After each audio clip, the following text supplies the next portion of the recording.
लग्नानंतर अवघ्या 4 महिन्यामध्ये पत्नीच्या आत्महत्येनंतर पतीनं देखील गळफास घेऊन आत्महत्या केल्याची धक्कादायक घटना जामखेड शहरातून समोर आली आहे। जामखेड शहरातील बीड रोड शेजारी राहणाऱ्या शिल्पा अजय जाधव हिने दुपारी आपल्या राहत्या घरामध्ये गळफास लावून आत्महत्या केली। ही घटना तिचा पती अजय जाधव याला माहिती पडल्यानंतर त्याने देखील दुसऱ्या ठिकाणी काही तासातच गळफास घेऊन आत्महत्या केली आहे। दोघांनीही एकाच दिवशी आत्महत्या केल्यानं हळहळ व्यक्त होती आहे।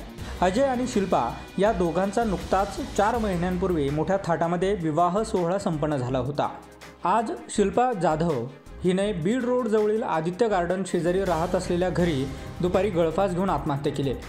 याबाबतची माहिती तिचा पती अजय जाधव याला समजताच त्यानं देखील मोरे वस्ती येथील त्याच्या पाण्याच्या जार प्लांटमधील ऑफिसमध्ये काही वेळातच गळफास घेऊन आत्महत्या केली।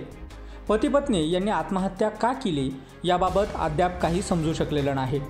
अजय यानं आत्महत्या करण्यापूर्वी लिहून ठेवलेल्या चिठ्ठीमध्ये म्हटलं आहे की माझ्या आत्महत्येस मीच जबाबदार असून कोणासही दोषी ठरवू नये।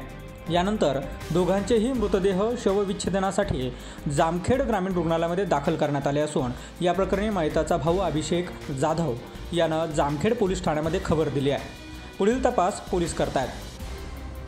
गणेश जेवरे, नवमहाराष्ट्र न्यूज, कर्जत।